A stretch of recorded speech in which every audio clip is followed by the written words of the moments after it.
Mesdames, Messieurs, bonjour. Très heureux de vous retrouver ici en direct de la Porte de Versailles à Paris dans le cadre du Salon de l'Agriculture. Pourquoi l'irrigation est-elle source de vie? Je vais avoir le plaisir d'en parler avec André Bernard. Bonjour André. Bonjour. Alors André, vous êtes du bureau donc, de Chambre d'Agriculture France. Vous êtes aussi président de la Chambre régionale d'agriculture Provence-Alpes-Côte d'Azur. Vous êtes avant tout agriculteur. Dans quel département? La première émission, c'est d'être agriculteur et le département, c'est le Vaucluse. Bon, alors ce qui est intéressant, c'est que vous dites que l'irrigation dont on parle tant, elle a de multiples atouts et qu'aujourd'hui, on ne peut pas vraiment tergiverser avec les enjeux de souveraineté, les enjeux sur le plan environnemental et surtout le fait de pouvoir produire dans de bonnes conditions. Avec le réchauffement climatique, on n'a plus le choix. Effectivement, on n'a plus le choix et chez nous, dans notre région, depuis très très longtemps, l'irrigation existe et a permis à notre région de produire. Les Romains nous ont laissé le pont du Gard. Craponne nous a laissé l'accro, les papes nous ont laissé les canaux, donc il y a bien une histoire. Et actuellement, on doit poursuivre tous ces travaux-là, parce que si on veut arriver à produire face à un dérèglement climatique, il faut pouvoir avoir de l'eau quand la plante en a besoin. Quand nous avons chaud, nous buvons. Et c'est exactement la même chose. Effectivement, les précipitations sur certaines régions en France, elles étaient plus étalées dans le temps, régulières. C'est malheureusement plus le cas. Le climat méditerranéen qui permet quand même aux gens de vivre, parce qu'en Espagne, en Italie, au Portugal, il y a des gens qui vivent, au Maghreb, il y a des gens qui vivent. Il ne pleut pas, il pleut de façon irrégulière. Ils ont su régler une partie de ce problème-là. L'irrigation ne réglera pas tout. Il faut d'abord savoir économiser l'eau, il faut savoir changer ses pratiques, il faut savoir adapter nos méthodes de travail, il faut trouver des variétés avec des résistances. Tout ça, ça fait partie du travail que nous devons faire. Et bien sûr, sans un peu d'eau, et je ferai la démonstration tout à l'heure, qu'on ne peut pas le faire, qu'on ne peut pas produire. Voilà. Donc le chantier est ouvert. Ouais, et puis il faut parler d'irrigation. L'irrigation a beaucoup progressé, c'est pas celle d'il y a quelques décennies. Effectivement, on est passé d'une irrigation ancestrale qui était du gravitaire, donc l'eau coulait en utilisant les pentes. Et merci à nos anciens qui ont su bien utiliser les pentes, mettre les parcelles pour que l'eau se répartisse au mieux. Parce que quand il y a une côte, l'eau n'y va pas. Donc effectivement, aujourd'hui, grâce à des techniques d'irrigation mécanisées, par aspersion, dans un premier temps, depuis quelques années, de la micro-aspersion et du goutte à goutte piloté avec des sondes capacitives aujourd'hui, on arrive à produire avec beaucoup moins d'eau sur des territoires qui n'étaient pas desservis, sur lesquels il faut sécuriser la ressource en eau. Alors, tout ce que vous nous dites, il va falloir le démontrer. Et pour cela, vous avez sélectionné un certain nombre de participants, de témoins légitimes métier pour apporter cette précision. Et justement, le premier des invités, c'est Philippe Noyau, donc, qui nous rejoint. Alors, Philippe Noyau, bonjour. Bonjour. Très heureux de, de vous accueillir. Alors, c'est vrai que ce qui a été dit, c'est la précision aujourd'hui dans l'irrigation. Est-ce que vous pouvez apporter des éléments qui le montrent? Alors, les chambres d'agriculture apportent beaucoup de services, entre autres pour mettre des réserves en place, pour justement optimiser l'eau aussi. Alors les réserves, c'est aussi dans le sol, c'est stocker l'eau dans le sol, parce que c'est aussi une des réserves importantes, qu'on ait des sols très poreux, donc ça s'appelle de l'agroécologie. Et on vient de proposer un outil pour le réseau qui s'appelle NetIrrig.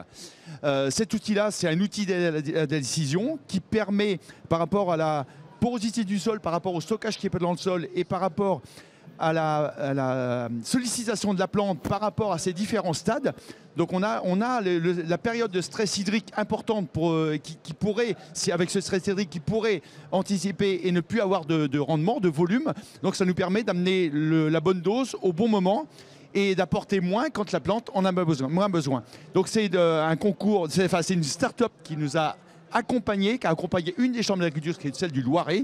Et maintenant, cet outil est mis à disposition au national. Donc on va former tous les techniciens des chambres qui le souhaitent pour utiliser cet outil et apporter un vrai conseil aux agriculteurs dans le but d'économiser, mais en plus on économise aussi l'électricité quand on économise l'eau. Voilà. Alors quand on regarde un peu dans le cadre du salon, on voit effectivement qu'il y a pas mal de startups qui travaillent sur la gestion de l'eau. C'est vrai qu'on peut espérer qu'il y a encore des progrès. Et bien sûr. Alors, il y a la partie économie d'eau, il y a aussi la sélection des plantes qui vont consommer aussi moins d'eau. Tout à l'heure, j'étais avec les sélectionneurs de maïs.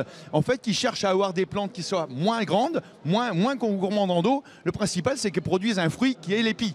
Donc, tout est lié. Enfin, on recherche dans tous les secteurs possibles pour justement être le plus efficient par rapport à cette eau qui est rare. Mais tout à l'heure, André l'a soulevé, sans eau, on n'aura pas de culture. Il n'y aura pas de vie non plus. Donc on a intérêt à partager cette eau-là, mais y compris pour l'agriculture. Sinon, on apportera de l'eau dans les fruits et légumes, entre autres, qui viendront d'Espagne ou d'ailleurs, où l'eau est gérée complètement différente qu'en France. Merci beaucoup Philippe Noyau d'être venu ici pour nous démontrer ce point-là. André Bernard, on s'intéresse maintenant à la survie des exploitations parce qu'il faut qu'il y ait des agriculteurs, qui aient un revenu pour cela. Et on accueille donc Éric Frétillère, agriculteur avant tout et président d'Irrigants de France. Bonjour Éric. Bonjour à vous et merci de m'avoir invité. Alors justement, comment vous pouvez dire aujourd'hui que la pérennité d'exploitation passe par l'irrigation ? Eh bien écoutez, la pérennité, elle passe par cette notion de souveraineté alimentaire qui a été mise en exergue durant toute la période du Covid où on s'est aperçu que la France était arrêtée pendant 3 mois. Néanmoins, on avait un approvisionnement, les frontières étaient fermées, le monde agricole a démontré sa capacité à produire de l'agriculture. Et ça a été dit tout à l'heure par André, je pense que ça va être répété à plusieurs reprises, on ne produit pas de l'aliment sans eau.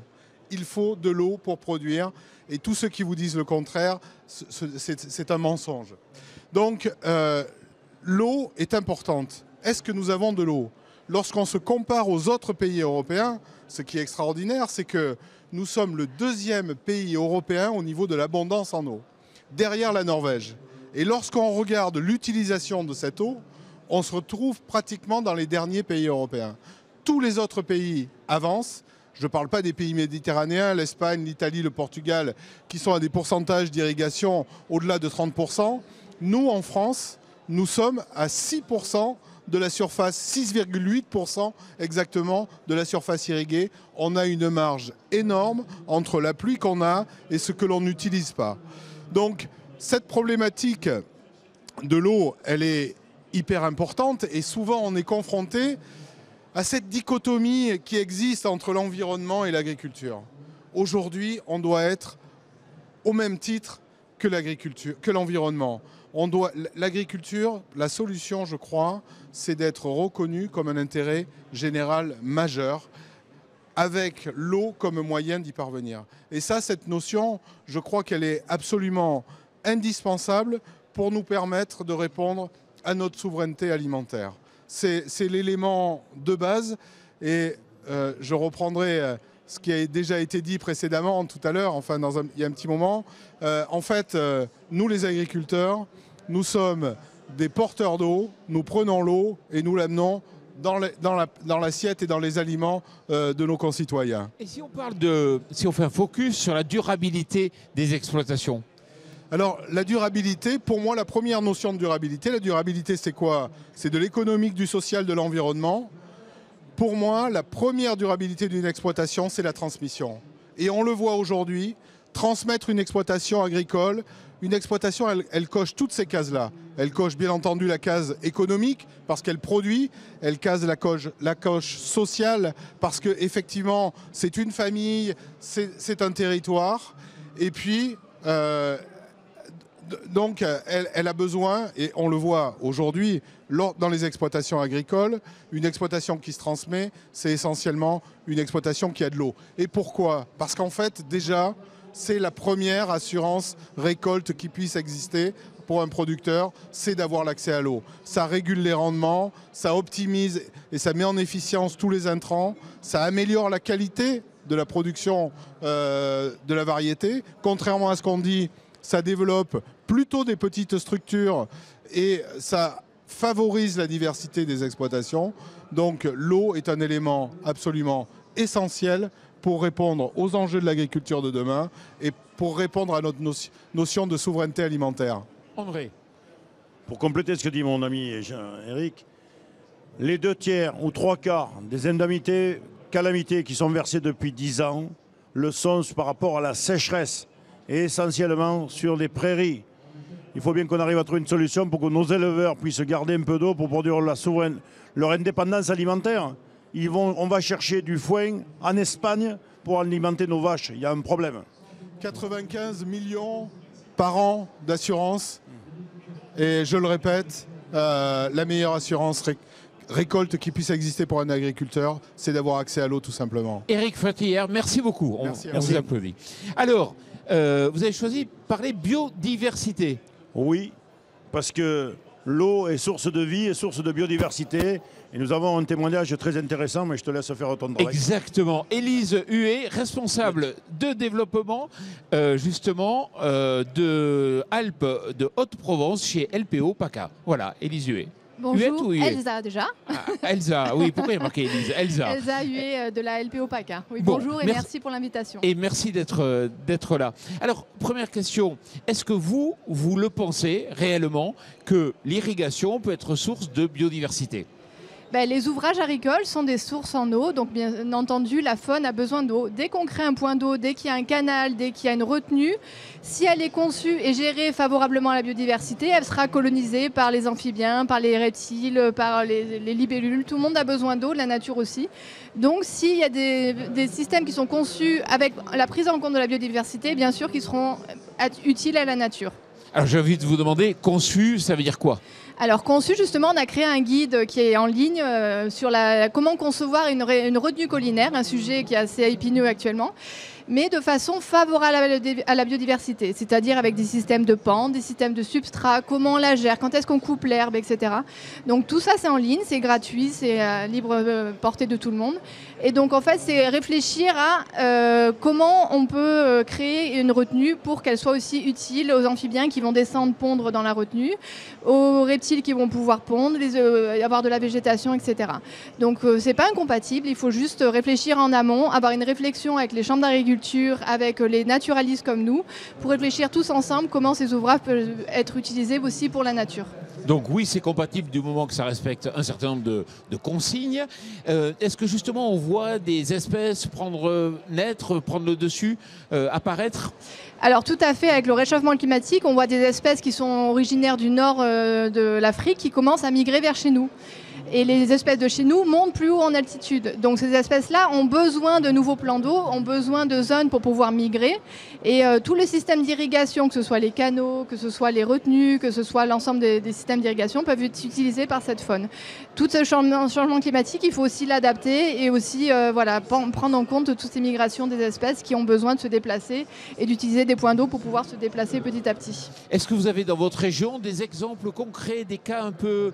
Enfin, vraiment où on a un intérêt très positif à associer irrigation bien pensée avec justement la protection des espèces? Alors justement, chez nous, il y a des retenues collinaires, mais de petite taille qui ont été créées. Donc ça n'a aucun rapport avec les maxi-bassines qui existent dans d'autres régions. Mais ces petites retenues, dès qu'elles ont été créées, 2 mois après, on voit des pontes d'amphibiens. On ne sait même pas d'où ils sont arrivés. Donc ça veut dire qu'ils étaient là en attente. Et donc, en effet, tout de suite, c'est colonisé parce que la nature a besoin de points d'eau. Tous les petits canaux où il y a des petites roselières, etc., on voit des espèces qui sont que là. Et donc toutes ces espèces sont vraiment présentes et liées vraiment à cette gestion agricole de l'eau, qui doit par contre perdurer et être conservée en pensant aux espèces qui sont présentes. André. Alors, de façon très simpliste en tant que paysan, quand je vais dans un territoire où il n'y a pas d'eau, c'est un désert, c'est sec, il n'y a pas de végétation, il fait chaud. Dès que je m'approche d'une retenue ou d'un canal, j'ai de la fraîcheur et j'ai de la vie. Et cette eau, on sait la prendre, la stocker, la transporter et l'utiliser. Et je terminerai mon propos, je suis très engagé dans l'irrigation localisée avec le goutte à goutte. Nous en sommes arrivés à un point à provoquer des fuites à certains endroits pour que les oiseaux ou le gibier puissent boire et se nourrir. Parce qu'effectivement, on a poussé le maximum l'économie d'eau en enterrant les tuyaux, en apportant que la goutte d'eau quand il faut. Mais il faut penser à la vie des oiseaux et des animaux, et des insectes. Et là où il y a de l'eau, il y a de la vie. Là où il n'y a pas d'eau, il n'y a pas de vie. L'eau, on en a, et ça a été dit par Eric, on est le 2e pays en Europe en termes de précipitation. Nous avons un véritable problème d'un sujet à traiter, qui est la sécurisation en eau sur l'ensemble du territoire et une juste répartition entre tous les usages. Elsa, est-ce qu'on peut aller encore plus loin? Est-ce qu'on peut imaginer justement de concilier encore mieux en faveur de la protection? Est-ce qu'il y a des pistes? Alors les pistes, comme on dit, c'est vrai que c'est dur de concilier économie d'eau, comme vous disiez, parce qu'on enterre, on met sous pression pour éviter les fuites, etc. Et l'eau en surface qui est utile à la biodiversité. Donc en fait, il n'y a pas de solution miracle. En fait, il faut étudier chaque territoire avec ses problématiques. Ce qui est important, c'est la substitution aussi, c'est que les retenues, en fait, à la base, étaient des retenues où les agriculteurs pompaient dans les nappes, dans les cours d'eau, et on substitue ça par récupérer les eaux de pluie lorsqu'il y a de plus en plus d'eau et restituer dans le milieu naturel en période où le milieu naturel a besoin d'eau. Donc en fait, il n'y a pas de solution miracle, c'est du cas par cas à étudier tous ensemble. Mais ça veut dire que les plantes et les oiseaux, même combat, quelque part, ils ont besoin d'eau et ils ont besoin de s'adapter à l'évolution du contexte. Exactement. Elsa, merci beaucoup. Avec plaisir, d'être merci. venue à cette table. Merci bien. Alors, une autre idée qui m'a semblé un peu étonnante, c'est-à-dire de dire que l'irrigation pouvait générer de l'emploi sur le territoire. Oui, parce que, je l'ai dit tout à l'heure, là où il n'y a pas d'eau, il n'y a pas de production, et là où il y a de la production, il y a automatiquement de l'emploi. Parce que ça ne pousse pas seul. Il faut des personnes pour semer, planter, entretenir, récolter, transformer. Et sans eau, on importe notre alimentation de territoires qui en ont moins que nous, et la création de richesse se fait ailleurs. Nous ne sommes que dépenser de l'argent pour faire rentrer, alors que nous pouvons, dans un cercle vertueux, produire de la richesse localement, éviter de l'importation et du crédit au carbone, et transformer ce taux en richesse. Mais je crois qu'on a un invité de... Et on a un invité qui est Thierry Burlot, qui nous rejoint et qui est président du comité de bassin Loire-Bretagne. C'est bien parce qu'on était un peu dans le sud-est de la France, là on change un peu de région, et président du Cercle de l'eau. Bonjour Thierry. Bonjour. Alors Thierry, est-ce que concrètement vous constatez que l'irrigation peut générer de l'emploi? Est-ce que vous savez le quantifier? Écoutez, d'abord, l'eau c'est la vie, mais l'eau c'est le développement, tout simplement. Le développement local, le développement territorial, le développement des activités économiques. Sans eau, pas d'agriculture, sans eau, pas d'agroalimentaire, sans eau, pas d'énergie. Je vous rappelle que 80% de l'énergie qu'on produit en France a besoin d'eau. Donc l'eau, plus que jamais, est au centre du développement économique de nos territoires. Donc l'irrigation, c'est évidemment, par rapport à ce qu'on vit, à savoir le dérèglement climatique, et les périodes de sécheresse que l'on vit, c'est un vrai outil d'adaptation au développement et à l'aménagement de nos territoires. On sait le quantifier, on a des chiffres, on sait dire, je sais pas, X hectares génèrent tant d'emplois. Nous, on a fait une étude il y a quelques années au niveau des irrigants des régions méditerranéennes françaises, et on a démontré que quand on mettait de l'irrigation sur 100 hectares, on créait 22 emplois permanents, entre la production et la transformation, conditionnement de transformation derrière. C'est une moyenne, hein. Il est évident que par rapport à ce que vous avez dit tout à l'heure, au moment où on vit l'accélération des catastrophes naturelles et de toutes ses conséquences, il est nécessaire absolument de s'adapter. Et l'irrigation peut être un outil d'adaptation et de transition dans nos territoires. Et évidemment, lorsqu'on parle de ça, on parle d'emploi, on parle d'activité économique et on parle de richesse pour nos territoires. Alors, vous êtes à l'initiative d'une médiation. Est-ce que vous pouvez nous en parler? Écoutez, j'ai, comme tout le monde, assisté aux incidents très graves qui se sont passés à Sainte-Soline sur le dossier des retenues de substitution. Et je dois vous avouer que ça m'a beaucoup marqué. Et j'ai proposé au comité de bassin Loire-Bretagne, que je préside, d'engager une écoute des territoires et une médiation. Pour savoir, d'abord comprendre comment on a pu en arriver là et essayer de trouver les solutions pour s'en sortir. Et moi, j'ai 3 choses que je voudrais dire. On ne fera pas les uns sans les autres et il faut que ces projets soient collectifs. Et j'ai entendu le président de la COP de l'eau, qui n'est autre que Thierry Brondeau, faire un premier appel au territoire. On a besoin de la collectivité publique pour gérer le tout. Le partage de l'eau nécessite une gestion collective. Donc il faut qu'on soit tous transparents. La deuxième chose que j'ai entendue, c'est les engagements. Et les engagements, ça a été dit tout à l'heure par les uns et par les autres, on doit vivre une vraie transition agroécologique. Et l'irrigation doit faciliter cette transition agroécologique. Et j'ai même envie de dire, doit faciliter peut-être la sortie des pesticides que l'on souhaite tous quelque part. Hein. Mais il faut qu'on donne des gages, je vais dire ça comme ça, un peu à cette transition. Et ça, c'est quelque chose aussi d'important.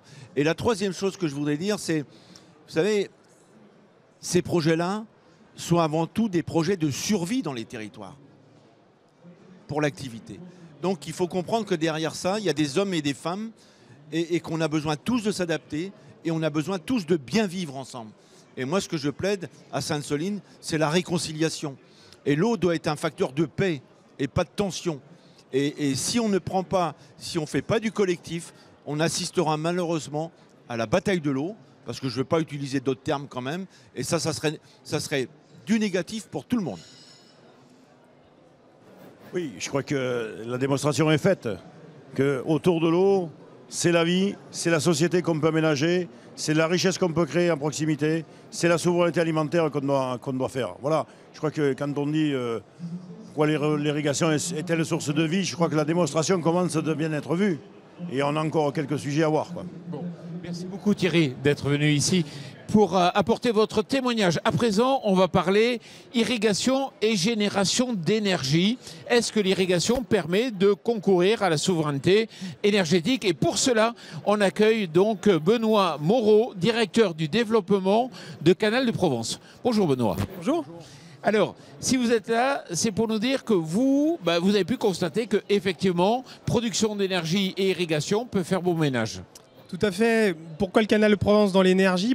Notre métier premier, c'est d'amener de la ressource en eau, multi-usage, pour l'eau potable, l'agriculture et d'autres usages. Ensuite, on a fait de l'ingénierie et des services pour bien utiliser cette eau. Et on s'est dit, notre dernier enjeu, c'est un enjeu de l'énergie. Alors, on a toujours valorisé la hauteur de chute entre l'amont et l'aval, la source et la consommation pour faire de l'hydroélectricité. Et aujourd'hui, on se dit que l'énergie dans la période qu'on traverse aujourd'hui, l'enjeu, il est d'apporter la valeur sur les territoires et de garder cette valeur au maximum sur les territoires. Je voudrais illustrer par un projet qui nous tient à cœur et qui tient à cœur notamment le président de la Chambre d'agriculture des Hautes-Alpes, avec qui on a mené ce projet. C'est 500 hectares, terroir agricole important, qui avait des gros enjeux de modernisation, de passer à l'irrigation sous pression. Pas forcément de moyens financiers pour ça. Et donc on a monté ensemble les économies d'eau, un projet vertueux, les économies d'eau qu'on arrive à faire avec la modernisation, sont réinjectées dans un projet d'hydroélectricité, c'est-à-dire qu'on va turbiner avec la hauteur de chute, on est en montagne, on est dans les Hautes-Alpes, la capacité à utiliser la valeur énergétique de cette eau et les recettes on a monté une structure en commun avec ces agriculteurs sur le terrain, entre le canal de Provence, la commune et les agriculteurs, et avec un partage des bénéfices de cette microcentrale qu'on fait en commun, ça servira, parce que le projet il est en cours, à financer la modernisation. Donc on a quelque chose qui est complètement vertueux. L'agriculture en bénéficie parce qu'il y a un nouvel outil pour des éleveurs pour faire de l'irrigation. On produit de l'énergie de bonne qualité et en plus on a fait des économies d'eau sur le milieu. Donc on est vraiment, c'est le type de projet que on souhaite développer parce que il y a une vraie valeur à défendre et c'est le territoire qui doit en bénéficier en premier. Mais est-ce que c'est marginal ces bénéfices justement, ce bénéfice, est-ce qu'il est marginal ou il est conséquent, il permet d'améliorer les choses? Il est significatif. Dans le cas d'espèces, ça couvre l'autofinancement. C'est-à-dire qu'une fois qu'on a déduit les subventions, qui dans le cas de ce projet assez exemplaire atteignent 80%, on est avec des financements notamment européens de la région sud et y compris de l'agence de l'eau, on va avoir la possibilité de couvrir l'autofinancement de la partie agricole. C'est pas marginal du tout. C'est pas marginal à l'échelle du projet. On parle de projet qui globalement, entre l'énergie et la modernisation, c'est 20 millions d'euros. Ouais. Donc c'est un des plus gros projets sur les Hautes-Alpes. Et là, vous citez ce type d'exemple, mais peut-être qu'il y a d'autres, des canaux, d'autres façons aussi de générer l'énergie? Alors effectivement, la spécificité au canal de Provence, c'est qu'on cherche évidemment autour de l'eau et l'énergie. Notre métier premier est autour de l'eau. Évidemment, le photovoltaïque flottant. Là-dessus, on a des grosses réserves, et notamment des réserves artificielles en béton qui sont, on l'a vu tout à l'heure par rapport à la biodiversité, seront là où il y aura le moindre impact pour le photovoltaïque. Et donc on développe des projets de dizaines d'hectares sur des installations flottantes, y compris qui baissent de niveau. Donc là, il y a de la technicité parce que ces réserves baissent à différentes périodes de l'année. Ça, c'est le premier exemple. On a par exemple un réservoir au-dessus de Marseille qu'on est en train d'équiper. Et on a les ombrières de canal. C'est une autre façon de valoriser sur des infrastructures, c'est-à-dire de mettre du photovoltaïque au-dessus d'infrastructures linéaires, donc tout en long, sur des infrastructures qui, pour le cas du canal de Provence en tout cas, on est sur des infrastructures anthropisées, des bétons, des infrastructures en dur, donc qui ne pénalisent pas la biodiversité. Et là encore, ça ça amène de la valeur sur les territoires. Et ça, on a déjà des exemples avec d'autres associations syndicales de producteurs avec qui on va travailler. Et à chaque fois, on se met en groupement. C'est-à-dire qu'on n'est pas là, on ne vient pas faire des projets et verser un loyer. On vient se mettre ensemble, monter une structure en commun et partager les risques et les bénéfices. Mais ça a une vraie valeur ajoutée. André. Je crois que la démonstration est faite, que les solutions existent, il faut les déployer. Et je crois que pour renforcer tous ces travaux qui viennent d'être présentés, notamment avec Benoît, le réseau des chambres d'agriculture Sud-PACA, l'ARMF, région méditerranéenne française, je rappelle que nous sommes aussi porteurs dans une chaire sur l'eau et l'adaptation au changement climatique à Supagro Montpellier. Donc on va de la recherche à l'expérimentation et au développement. Et pour accélérer tout ça, nous sommes sur le montage d'un dossier France 2030 à EMI démonstrateur territorial avec la gestion optimisée de l'eau à la parcelle, parce on pourrait aller sur les sondes capacitives qui permettent de déclencher les irrigations quand il faut. Donc il y a la partie optimisation de l'irrigation à la parcelle, optimisation de la gestion des réseaux pour qu'il arrive l'eau quand il faut, où il faut et au moment où il faut. Et la production d'énergie, comme ça vient d'être dit, parce qu'effectivement, le défi que nous avons relevé, c'est d'optimiser au maximum cette ressource et de créer de la valeur, parce que tout ça, ça a un coût. Et moi, j'ai 3 mots. Paysan que je suis, j'ai toujours appris que l'eau, il fallait que je l'économise. Parce que si j'en ai pas assez pour arroser mes terres, ça ira pas. Donc il faut que je l'économise. C'est pour ça qu'on est passé à des systèmes de goutte à goutte et du pilotage. Mais quand je l'ai économisé, le reliquat, je vais pouvoir le partager. Alors, soit avec mes voisins agriculteurs, soit avec d'autres composantes de la société ou pour d'autres usages. Mais pour faire ça, il faut qu'elle soit sécurisée. Si elle n'est pas sécurisée, c'est quand le capteur va déclencher, que l'électrovanne va s'ouvrir, il n'y a pas d'eau dans le réseau, c'est la mort. Donc il faut bien que tout ça s'enchaîne. Et pour qu'il y ait de l'eau sous pression, il me faut de l'électricité. Que si je l'achète, ça coûte cher et que demain, on doit pouvoir la produire par des exemples comme tu viens de citer, voire d'autres sur lesquels nous avons à travailler. Voilà en quelques mots ce que je pouvais dire. Et... Oui, alors... Ouais. Allez-y. Ouais, non, je voulais souligner, et merci André de l'invitation, et tu vas nous illustrer ton propos. Et je voulais souligner qu'on travaille en collectif. Et sur la région sud, on était hier à une conférence avec le ministre Marc Fesneau et le président de la région, Renaud Muselier, et on a montré, Chambre d'agriculture, Canal de Provence, que depuis des centaines d'années et récemment, on travaille ensemble, start-up, société d'aménagement régional comme nous, sur l'énergie, sur le pilotage de l'irrigation, sur les économies d'eau, sur des services, sur de l'ingénierie, et y compris sur des infrastructures. Et cet écosystème fait qu'on a des choses à dire sur d'autres territoires. André, non, juste avant la démo, sur le futur, il y a encore des progrès possibles en matière d'irrigation ? Énorme. Parce que oui, on a encore optimisé le pilotage, le stockage de l'eau, la répartition de cette eau et les techniques innovantes, et notamment tu as parlé d'ombrières sur les canaux, mais il y a aussi le système des ombrières sur les cultures qui permettent de réduire les serres agrivoltaïques et les ombrières sur les cultures, les pratiques agricoles qui changent, l'introduction de cultures intermédiaires à vocation énergétique l'hiver qui captent de l'eau dans le sol. Donc effectivement le réseau des chambres d'agriculture, donc je suis le représentant, on est sur tous ces fronts-là, et comme tu viens de le dire, avec des partenaires, chacun dans sa spécialité. Et dans notre région, il faut quand même savoir que 80% de l'eau qui est consommée dans la région Sud-PACA, c'est de l'eau qui a été stockée, transportée, redistribuée. Vous ne seriez pas venus en vacances chez nous s'il n'y avait pas Serre-Ponçon et le Verdon, la Société Canal de Provence et les ASA qui répartissent l'eau. Voilà, c'est toutes ces histoires-là. Et maintenant, si tu le permets... La démo. Voilà. Parce que je suis régulièrement attaqué et outré et crispé quand j'entends dire que l'agriculture prend toute l'eau. Alors, ces 300 milliards de mètres cubes qui tombent sur notre territoire, c'est 1 milliard et quelques qui est consommé par l'agriculture. Alors tout ça, ça ne parle pas. Par contre, là, voilà.